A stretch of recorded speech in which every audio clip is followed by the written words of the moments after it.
Good afternoon, everybody. This is Karen March from Hilton Head Island, South Carolina. And this is a little blue heron. And 4 years ago, I'd never heard of the bird, let alone seen one. And out at Pinckney Island, I try to get out here from May through August every single week. But this year, I wanted to be part of the nesting season from start to finish. So right now, the great egrets have started nesting. The little blues are starting to find their place.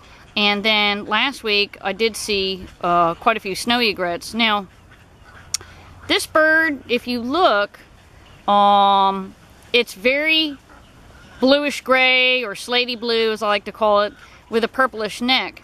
And when the little ones are born, they're all white, and that gets confusing. A lot of people will think that they see a snowy egret, and it's very hard to tell the difference. And the only way you can is the immatures will have sort of gray facial skin at the base of the bill, and that's really the only way to tell them apart. But the second little sneaky way, and believe me, out in the field you need as much help as you can, the white morphs, or little immature blue herons, they have very olive green legs. So that's one great way to tell. Now these birds, how do they feed? They will very stealthily walk throughout the shallow waters, and they'll peer down and look for prey.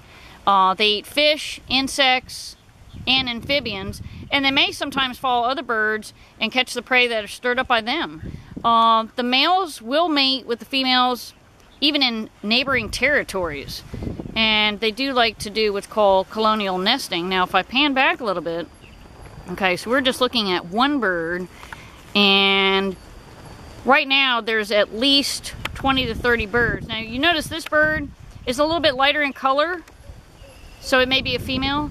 And then I just want to show you the pond. Now Fish and Wildlife, they deepen this pond, so it creates really like a moat. And why is that? Well, it's so that alligators will live in this area, and they will stop raccoons, coyotes. I don't know if they have any fox out here, I'm not sure. But it'll stop the large predators from coming over to the island and getting the little birds. Obviously raccoons can climb, so they would want to get over here and get into the nest and get the eggs as well. So, alright, it's a fascinating time at Pinckney Island. It's Karen Martz. Have a great night.